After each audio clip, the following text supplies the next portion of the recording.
Okay, grade 7, let's continue. Now we are in adding or subtracting fractions. I hope by now that you already master, because actually this topic is taken up when you were, or was taken up when you were in your previous years, like in grade 6 and even before that, right? So this is just more of a review.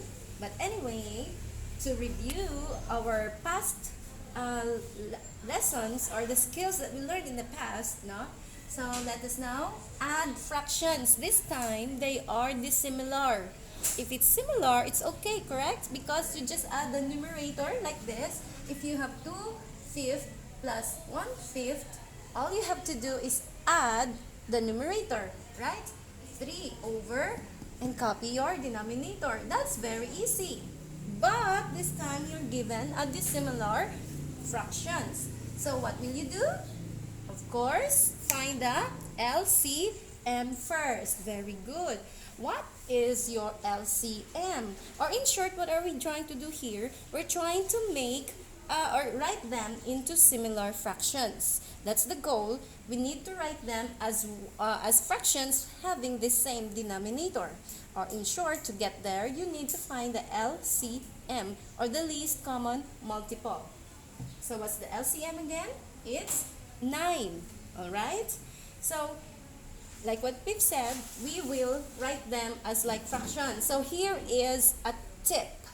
So, in adding or subtracting dissimilar fractions, do this. So, write the fraction bar, copy the addition symbol, and another fraction bar. Miss, what are these for?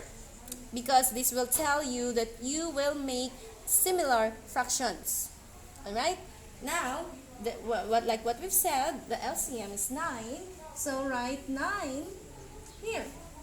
Alright? So, that's very easy to remember. Fraction bar, I'll do it again so that you will remember. This is what I usually teach, okay, the high school students. Fraction bar, because there are two fractions. Copy the addition operation. And then, write down here in the denominator your LCM. Okay? Now you have a guide. So 9 divided by 9 will give you 1. 1 times 4 is 4. And we're done with this. Let's proceed to the next. 9 divided by 3 is 3 times 1 will give you 3. So don't forget the operation. Divide, multiply. Right. Divide, multiply, right. Okay? Now, they are similar. Correct? We can add them now. So, 4 plus 3 will give you 7. Copy your denominator, that is 9. Okay? So, if you can't get it, replay the video again. Next, subtraction. It's still the same. The goal is still the same. So, write them as similar fractions and then copy the operation and then perform. Alright? So, the first step is, very good. Write the fraction bars. Next, copy the subtraction symbol this time. And what is your LCM? 15. And then you have 20. Means is too big. Okay, so here's a tip. What number, convert it into money. If you have 15 pesos, how many 15 pesos will you have to give you 30? 2, right? 2 15 pesos will give you 30 pesos. Now, Miss, why are we getting that? What are you getting at? What are you trying to get at? Because we're trying to get the LCM of 3 and 2, which is 6. Correct? So, 30 and then you have 20. So, if 2 and 3 have LCM of 6, therefore, the LCM of this is 60. Correct? So, 60, right? 60. Or, Miss, well, why don't you, if you multiply these two, it's going to be a big number and then you will end up simplifying your answer. Okay? Next. Divide. So, 60 divided by 15.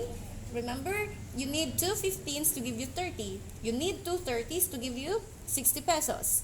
So how many 15 pesos do you need now to give you 60?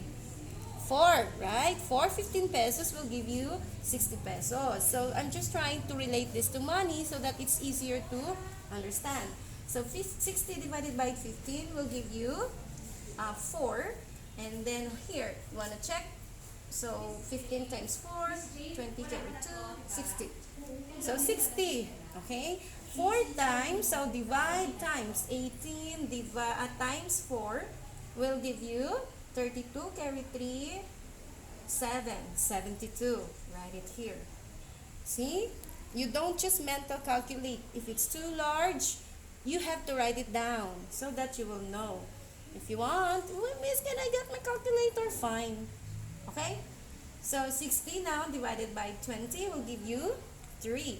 So 3 times 3 will give you 9. Look here, 20 times 3, it's 60, correct? So 3 times 3 will give you 9. Now, let me erase so I can write my final answer. 72, or it's negative, I'm sorry. It's negative, see? So negative 72 minus 9, they are the same, no? So even if you change this, you will end up with negative here. So just remember the shortcut, negative minus the number will give you negative. Add them. So negative 72 and negative 9 will give you negative 81 over 60. Is there a number that can divide both 81 and 60? How about the 3? Okay. 81 divided by 3, both up and down. I don't want a mixed form. Just write it in proper fraction form, okay?